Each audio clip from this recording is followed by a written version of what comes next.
Hi there, welcome to breaking news in the Noah Presgrove case. Once again, new court documents have come out in response to one of the defendants known as Carter Combs, a party host, sister to Avery, the birthday girl. They've finally responded to the wrongful death lawsuit in either agreeing, admitting, denying, rejecting the claims which have been made from that original lawsuit. It's going to be an interesting time to check their responses, see what they've had to say. Does it follow similar patterns to previous defendants that have already responded, such as Val Patrol and more so Jack Newton, the boyfriend to Carter, and Jack's father, Caleb Newton, in terms of denying it or not admitting and or shifting the blame and focus, the responsibilities elsewhere, spreading it about, or more focusing in on the descendant Noah Presgrove. Some of the responses today might shock you, and I will be acknowledging it from what other people have had to say. There's a couple of people that have shared the documents, so credit to Joyce Bergow, credit to Michael Facekaz. It does help spread that awareness so more people get to learn about the documents, and granted, I can't remember which websites they're from, but certain places and court records may not always be accessible outside of the US, so for people to get hold of them, it does really help, and so on. So welcome if you're currently here during this live premiere. We're going to look at the latest court documents and the responses from Carter Combs. It's a bit shorter and sweeter today, and that could be a good thing. It's easier to follow and track the information, the details, and I'll add on with the comments as well, reactions from people. I know Justin Roy has chipped in as well, made references. I think there's a screenshot to do with Jasmine Milan. Take in consideration, there is another video that we can do coming shortly, which is focusing in on majority of partygoers and their voices, what they've said at different times on and off over the course of, the months, years, whatever. Some stuff I may have never seen before, some stuff you may have not seen, so I'll do a video on that shortly, but we're focusing in on the latest news right now because that's what's most important, and it will be interesting to see who follows next. Now, I think there might have been some mix-up on the court document because it said to do with Avery, but then it was to do with Carter responding to separate people. I'm kind of wondering, I wonder why it wasn't a joint one. Maybe it's not possible because of the claims and accusations. It's just when it comes to Jack Newton and Caleb, they responded together, father and son. I wasn't sure if the sisters, Avery and Carter, were going to do the same thing because of being related, and maybe even Stevie Howard, but doesn't seem to be the case there. But that aside, you can let me know your own reactions in the live chat box if you're currently here, located on the right side of the screen. And as we go throughout, if you've got any additional questions, answers, thoughts, theories, ideas, agree, disagree, shocked or not, you let me know below in the comment section under the video. It will help with spreading awareness, it will help with discovery, and it might generate new ideas and conversations and so on. If you want to catch up on recent videos of mine, including recent breaking news and responses by said defendants like Jack, Caleb, Val Patrol, you'll find those videos in the full playlist, top right corner where the I symbol is up there. Just click up there and you'll get the full playlist. If you are wanting to support my channel, alternative ways to do so, more direct, below in the comment section, pinned message will be my PayPal link and channel membership, where you can get exclusive perks and badges. With that being said, we're going to get straight into the documents right away. As it reads in the District Court and for Stephens County, State of Oklahoma, I'll zoom in, just make it a little bit easier for you to see. On the right, filed District Court, August 29th, 2025, very recent. Melody Harper, Court Clerk.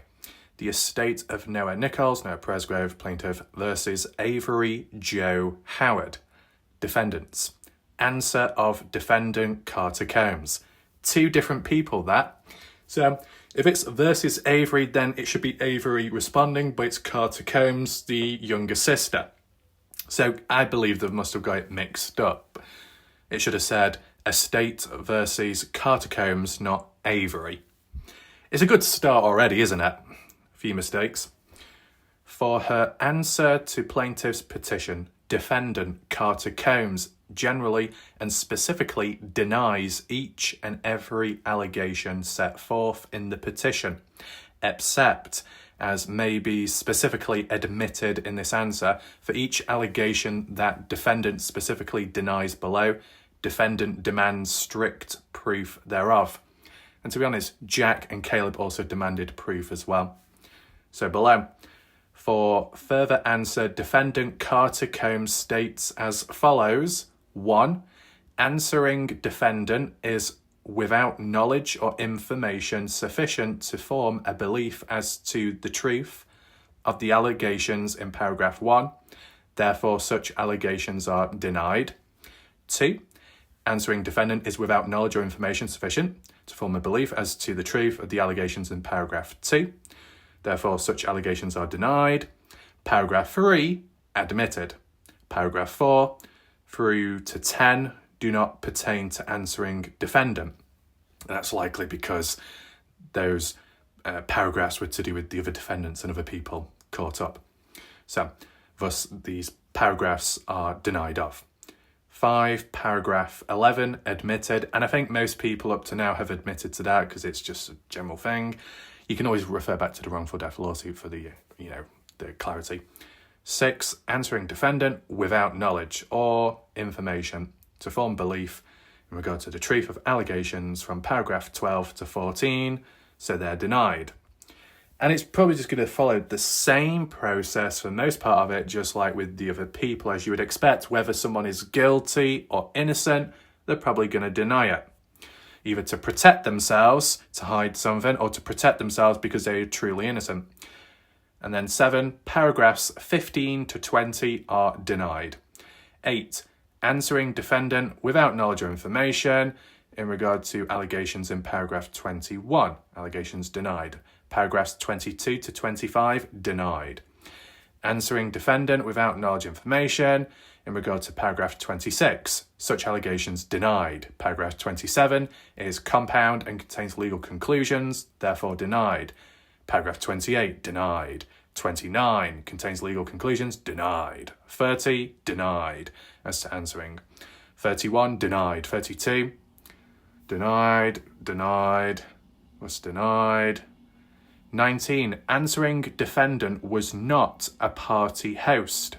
Therefore, paragraph 43 is denied. What? That's the odd one that stands out to me. What makes somebody a party host?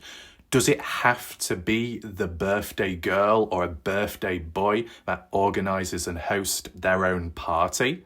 Normally, it could be a friend, it could be a family member, someone close, a loved one that creates and hosts a secret, a special, surprise birthday party for the birthday girl or boy, which they attend their own party, but they're not the host. But the family, the friend, or whoever is creating it and organising it, inviting people, is kind of like the host in some way. But then again, you could say as a special host, a special side person, you could say the actual birthday individual is a host in a way, hosting a party, hosting their own party, hosting a party on behalf of someone. In my opinion, and I guess how it was mentioned in the wrongful death lawsuit, and even before that, my thoughts, my opinions were that the party host is Avery, Carter, and Logan, because they were living at the party house and they were attending a party at their place of living. And 3 of them could have got the drinks in, could have sent some invites out, a bit of social media presence, invite people down, live there, party there, and so on. I was thinking that they are the party host. And yet, 19, paragraph 43, the defendant Carter Combs was not a party host. So what were they then? A party guest? They live there, right? So who is the host then? I mean, when Logan does her response, is she going to say she's not the party host?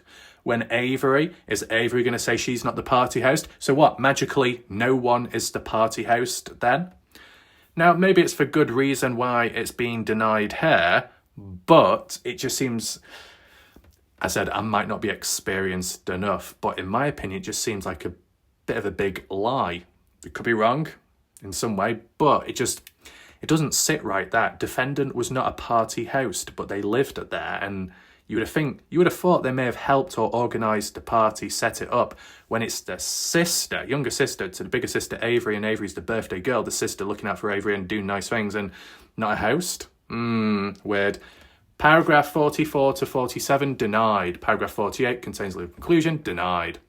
And then this is where it gets more important. The affirmative defences, similar to what we saw with Jack and Caleb, some of which was shocking, you could argue. 1. Plaintiff assumed the risk underlying the cause of his injuries and death. Plaintiff's own contributory negligence caused his injuries and death.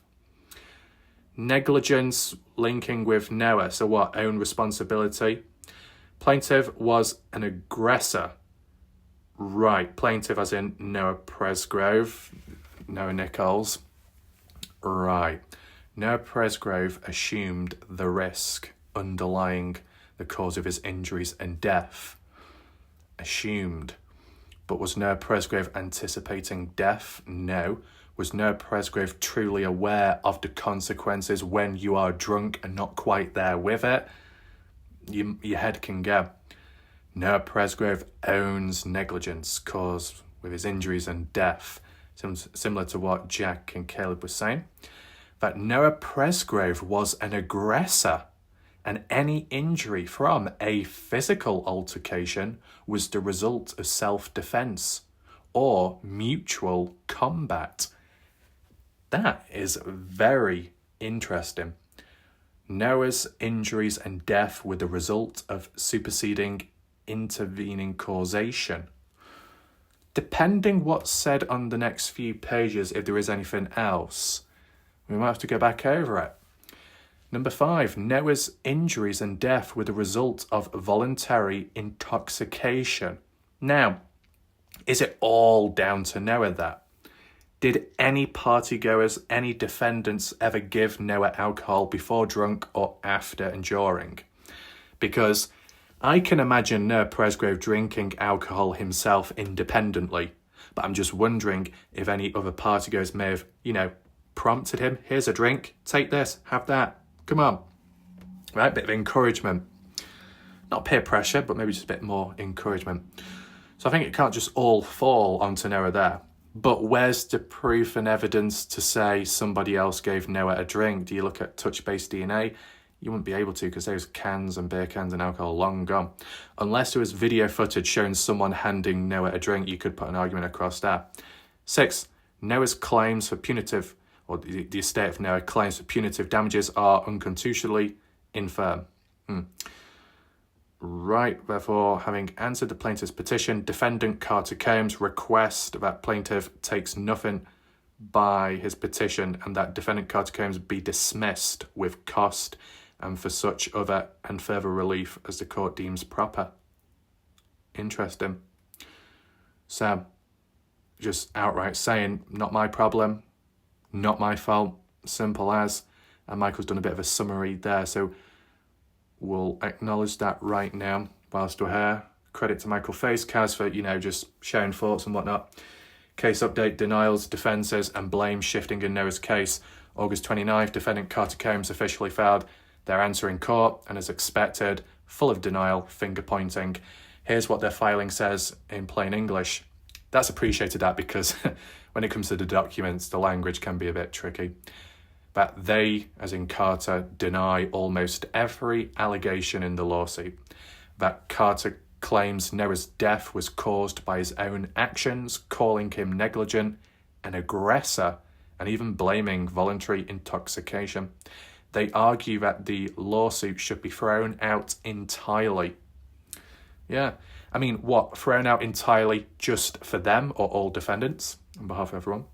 In other words, instead of accountability, we're seeing excuses instead of truth. We're seeing blame shifted onto Noah. But here's the reality, Noah cannot speak for himself. That's why this case matters so much. We'll continue to fight line by line, filing by filing, until the truth is undeniable and justice is served. Thank you to every single one of you who continues to stand with us. Before we move on, I just want to refer back to this particular page, the bits that stand out to me the most, and you let me know in the comment section if you agree or not. I try and zoom in. It didn't let me before. It was being a bit awkward.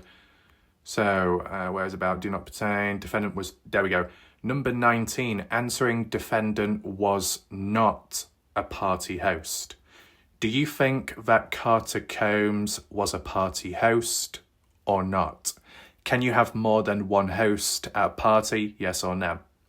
And then as for the affirmative defences, just a bit about, supposedly Noah Presgrove was labelled an aggressor, an aggressive individual, a problematic person at the party, in which possible injury could have been caused from a physical altercation and result of self-defense or mutual combat. Mutual combat sounds as if you're fighting someone, but it's agreed upon. You know, you're both ready and you're both giving consent to fight one another. That could apply to an example of Sunday night Mikey Lair wrestling Noah and Noah wrestling Mikey. But what about the physical altercation in which Mikey was fishhooking Noah and Noah bit Mikey's finger? Was that mutual combat or what? Was Noah Presgrove the aggressor there, or wasn't Mikey Lair the aggressor for taking it out on Noah, assuming that Noah hid Mikey's phone and it was actually Caden Pressey that accidentally covered it up, supposedly? But then what about the verbal fight between, as it mentioned in the wrongful death lawsuit, with Jack and Avery versus Noah Presgrove? Who's the aggressor there? Or Noah Presgrove and Jack arguing with one another because of girl trouble? This whole aggressor situation is a massive turnaround in a way, considering how Noah Presgrove has been described by some people on and off, and how some partygoers may have given tributes for Noah, to now be labelled as an aggressor out of everyone at the party. The victim, the one that died brutally, is the one called the aggressor, as in how it could be interpreted by some is it's being labelled as if Noah Presgrove is taking accountability for his death and injuries, even though he can't be here to answer, and that he's kind of asking for it. If he's going to be aggressive, it can lead to physical altercations and that can lead to death. But then isn't that admitting or acknowledging the possibilities of any murder or manslaughter and it not just being an accident, like how it was suggested by Jack and Caleb in their response? Very interesting. The post what we're looking at is actually from Joyce Begow's, and the reason why I'm doing that is because there's a lot more comment replies here compared to Michael Facecast, where there was about 15 plus, there's 68 here. I want to see people's reactions. Robbie Taylor, I just want to ask, for all those saying anything about proofreading, typos, etc., did you pick out the same in the filing from the family? It's just silly, especially the fact that Avery Joe Howard et al. Is not a typo, it's just people's ignorance on what et al. Means.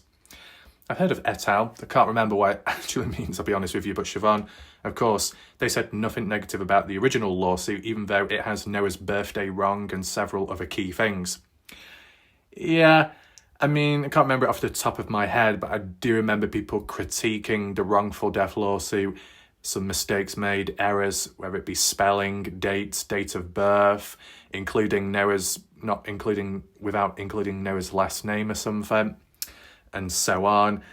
Recklessness, maybe. Bringing Caleb in when he wasn't even at the party, reckless claims, but people aren't, some out there are overlooking it, turning a blind eye, but then when it's people that they don't like, then they'll focus in on the mistakes made.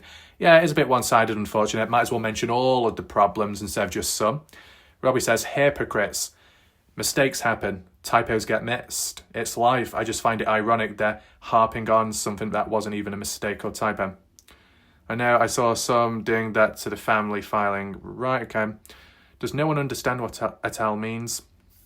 Does it mean on behalf of or in relation to? I'm just thinking et al. Sometimes is used in psychological studies. The actual researcher, the actual person that's conducting it, like on a book, on a name, et al. In partnership with, in connection to, something along the lines of that. I think that's what it means. Jody, it seems that all the responses so far have been pretty standard.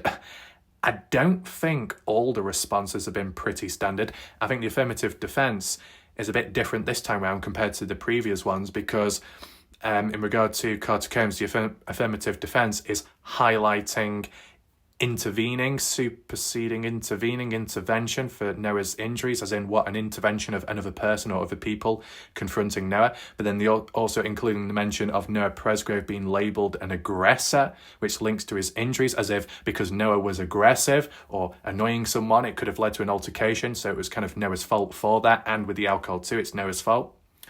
How you could possibly interpret it, I think that stands out massive compared to the previous stuff, up to now at least. Shall we? Tell that to all the new legal experts on Facebook talking crap. It's really sad to see people wishing hate on people they don't even know. Emily, Avery Howard or Carter Combs? This is one for Carter. Why does it say Avery at the top left, et al.? Shelley, they forgot to change the name whilst copying and pasting, so there's going to be a heavy focus on that, isn't there? We may not need to read it all out. Says et al. Firm. What the hell does that mean? It shall be interesting. Wonder what the rest of the... Don't know. It's her new address. The Islands. Slippers. Oh, God. Laura Dutton seems to have an obsession with Avery's pink, fluffy slippers. My goodness. Some interesting points made. What do you say? I mean, Laura Dutton can be a bit of an erratic individual in some ways or another. Laura Dutton was problematic with me previously. Laura Dutton was even more problematic some months ago, so cleansing was needed at the time. Robbie, you realise that link is from what you posted, right? Is generated. Oh, goodness. Weird stuff going on. Avery is as first listed on Suit, so they're fashioning the title like the Suit reason for a tell, and most use that so you don't have type every single name out. Most legal documents use et al.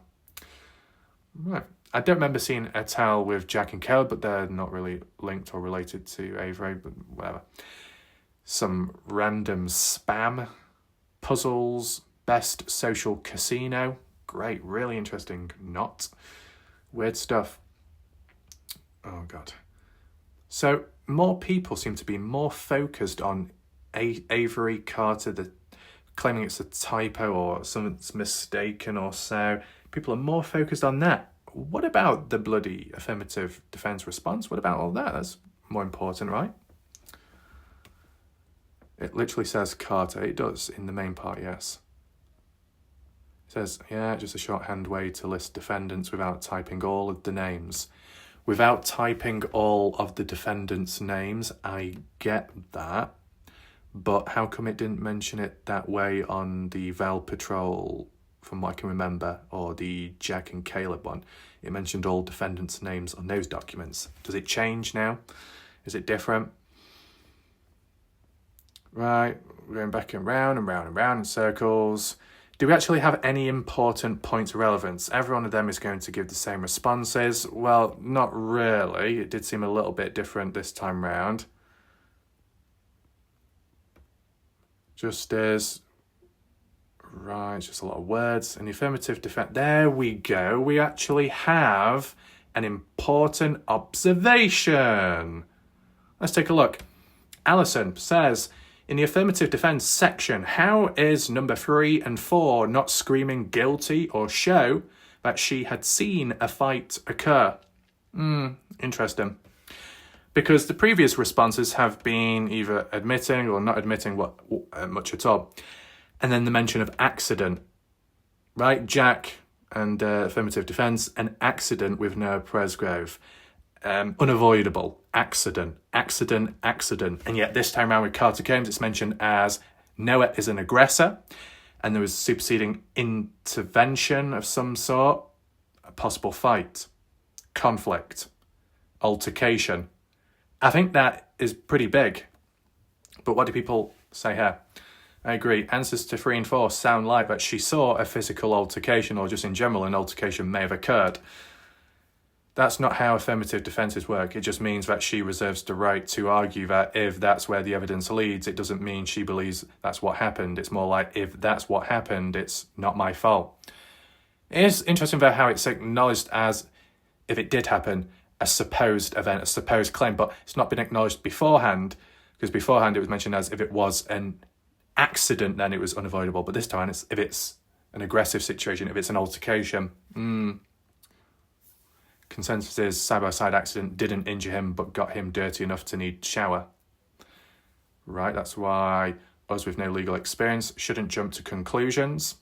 Lots of opinions on here regarding, and that's why it's important, because I said I look at this stuff raw, you get my raw reactions, but then I know there'll be other people out there that may know more. So by highlighting the comments here, some of which can be important and needed. In a wrongful death lawsuit, an affirmative defence is a legal argument by the defendant that even if the plaintiff's claims are true, there's a valid reason the defendant isn't liable or that the plaintiff shouldn't win. So it's not an admittance of anything but a possible legal argument that would be pursued in answer to the original filing. I think that's how I interpret it, at least. Interesting. I work in the field and it kills me reading people's reactions to these. A lot of legal jargon will not make sense to the average person. Well, let's move on to the autopsy reports then. When you look at the medical terms, that's even worse. Wasn't it an argument, a verbal argument? It's just interesting, the wording, right?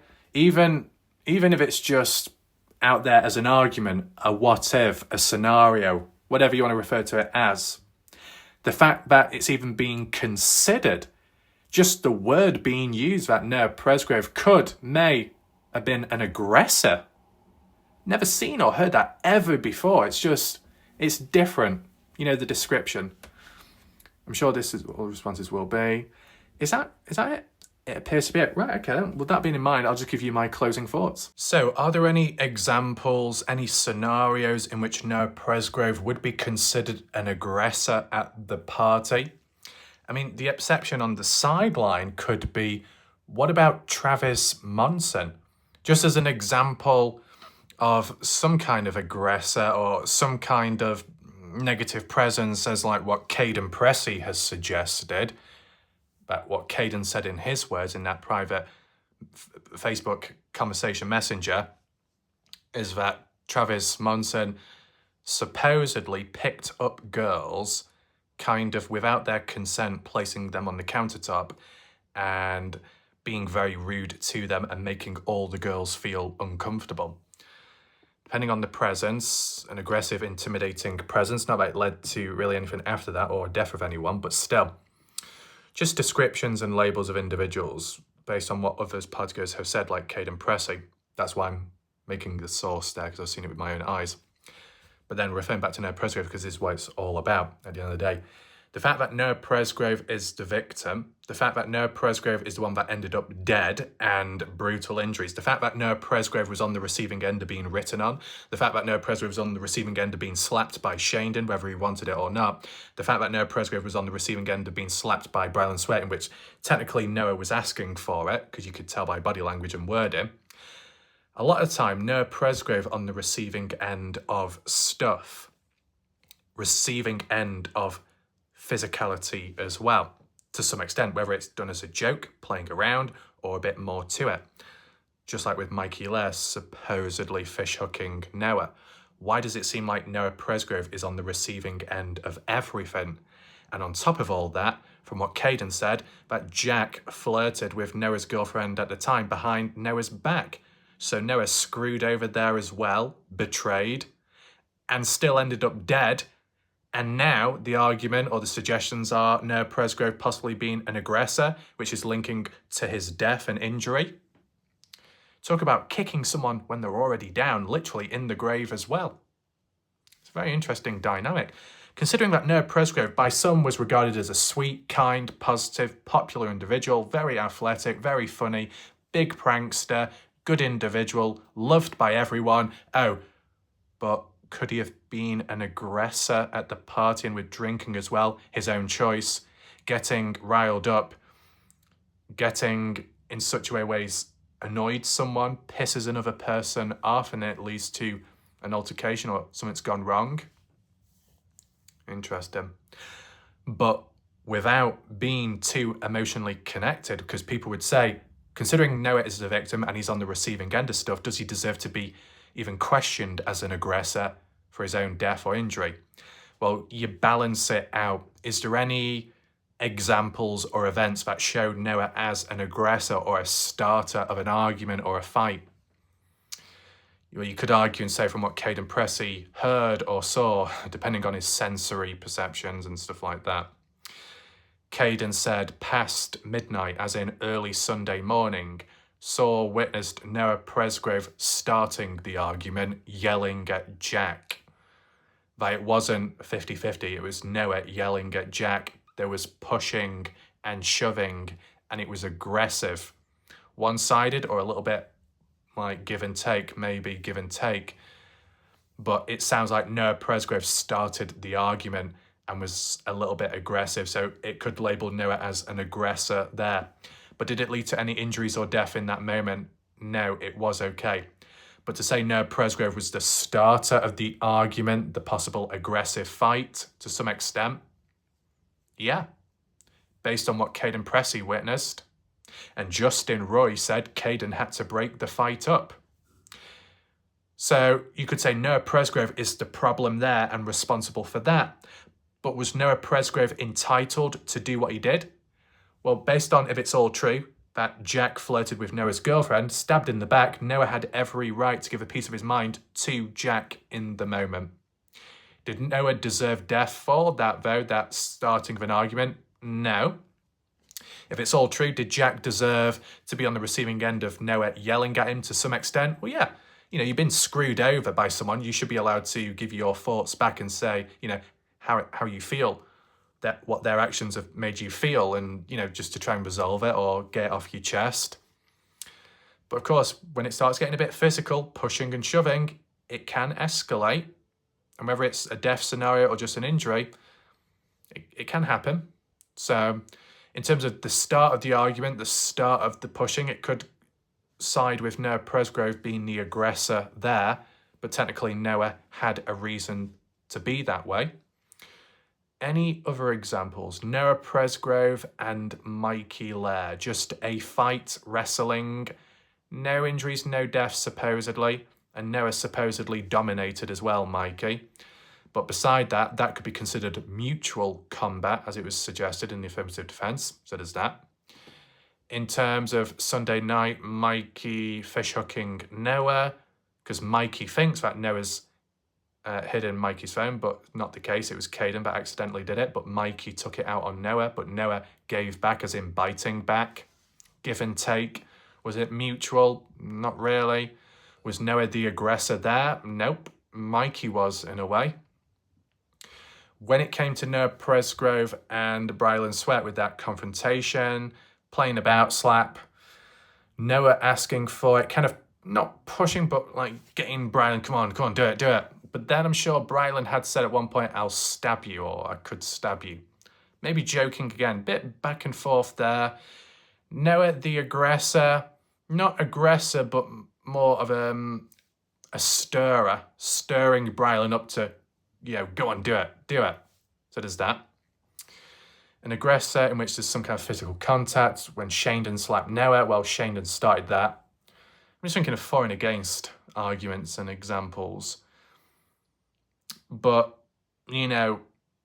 Avery, when she said, supposedly, what people have said in the case on behalf of anyone that witnessed it, I don't know if Caden had acknowledged it himself, personally, but the mention of Avery finding Noah Logan on the floor sleeping, as in, was it Sunday morning or Sam, saying, if I find out you've done anything, I'll kill you or you're dead. Not truly meant, probably just said in the moment. It was like what people can do amongst friends, but because it led to a death, you look at it with a microscope on this occasion. An aggressor there. A bit of a threat, you could argue. But when we're focusing on Noah Presgrove and more relevant to the time leading up to his death, what really happened? The bedroom debacle, Noah calling out Avery, certain word. Was that aggressive? An aggressor or some kind of catalyst in starting a possible verbal disagreement, altercation? If it linked to the wrongful death lawsuit and it linked to the timing of when Noah was walking away and Avery and Jack are yelling or having a verbal fight with Noah Presgrove, who started that? How it's worded in the wrongful death lawsuit. Jack, Avery, verbal fight with Noah, 2 against 1, kind of sways towards Jack, Avery being the aggressor there and not Noah, but depending on the order of how things went, if that verbal fight links back to the bedroom debacle and possibly links to Noah calling out Avery in an insulting, maybe humiliating way, Noah kind of causing it, creating that tension to some extent as an aggressor, maybe verbally, and then it escalating from there. And if it's in that order, and Avery and Jack are having a verbal fight with Noah, what was Noah doing and how was he responding back? Because it's very interesting a contrast here, because all the other times in the past, Caden said when Noah was drunk and things may have got a bit frustrated, Noah felt a bit negative, or like Noah wouldn't want to bring the mood down, so Noah would walk away, take himself away to cool off so it doesn't impact the mood of the party or anyone present. Yet this one time when Noah Presgrove was walking away, somehow, before, during or after, it led to a verbal fight in which Noah could have been linked to it starting off because of what Noah may have said to someone, and one thing led to another, and then alcohol being present as well, people getting agitated, bit of erratic behaviour, one thing leading to another, and that mention of intervening, the presence of someone or something adding to Noah's injuries or possible outcome. It's just interesting how in the affirmative defence it didn't mention accident-based death, accident-based injuries as Jack and Caleb's affirmative defence.